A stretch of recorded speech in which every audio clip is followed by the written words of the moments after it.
par nopietnām lietām. Kad man bija 8 gadi, nomira mana omīte. Vismīļākā, vislabākā, visburvīgākā, visčaklākā, visstingrākā, viss. Viņa man bija tikpat kā mamma, varbūt pat vairāk nekā mamma, jo līdz skolas vecumam es dzīvoju pie omītes. Mammu un tēti satiku tikai brīvdienās, tāpēc omīti mīlēju ar visu savu sirdi un dvēseli. Viņa nemaz nebija tik veca un nemaz nebija tik slima.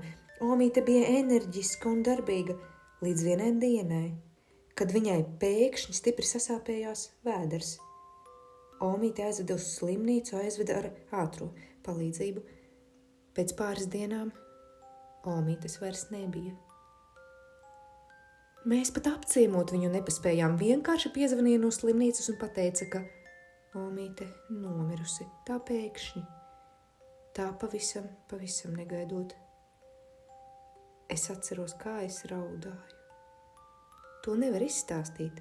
Es gārdzu, kliedzu, brēcu, es staigāju pa istabu šurpu turpu, vislielāko omītes bildi pie krūtīm piespiedusi un skaļā balsī izmisīgi raudāju. Es vispār neatceros, kā pārcietu šo laiku, neatceros, ka kāds būtu ar mani aprunājies, pastāstījis, ka omīte tagad ir debesīs, ka mēs kādreiz atkal varēsim satikties. Tie bija tādi laiki, kad nebija cerības, kad nedrīkstēja runāt par Dievu, kad nedrīkstēja runāt par debesīm. Tagad es zinu, ka omīte bija ticīga, bet ar mums viņa par Dievu nerunāja. Jo bija baisie, drūmie padomju gadi. Tāpēc no šīs skumjās ziemas dienas man ir visbēdīgākās, visbezcerīgākās atmiņas, kādas vien bērns var glabāt savā sirsniņā. Mīļās omītes vairs nebija, vienā dienā vienkārši vairs nebija, un viss. Punkts. Klusums. Tukšums. Izmisums. Ne mazākā cerību stariņa. Par laimi tagad ir citi laiki. Tas nenozīmē, ka mīļas omītes vairs nemirst, mirst gan, bet tagad mēs varam droši runāt par debesīm. Mēs varam ticēt, ka visi reiz debesīs satiksimies ar saviem vismīļākajiem cilvēkiem un ar mūsu vismīļāko Jēzu, kurš katram ir sagatavojis neaprakstāmi skaistu mājokli debesu valstībā. Mums debesīs ir tik daudz draugu.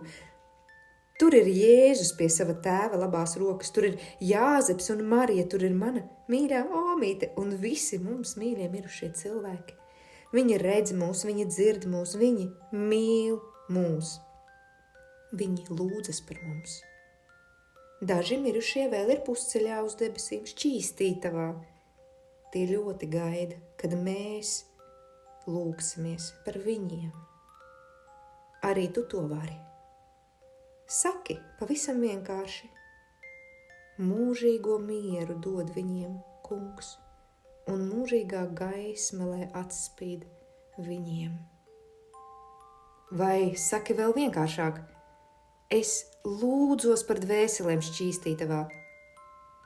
Vai saki, es lūdzos par visiem mirušajiem. Un viņi priecāsies par tavām lūgšanām, un viņi gaidīs tās katru dienu no jauna, līdz nokļūs debesīs. Un tad tev debesīs būs tik daudz jaunu draugu un draudzeņu, kas lūgsies par tevi. Īstu draugu taču nekad nevar būt par daudz, vai ne?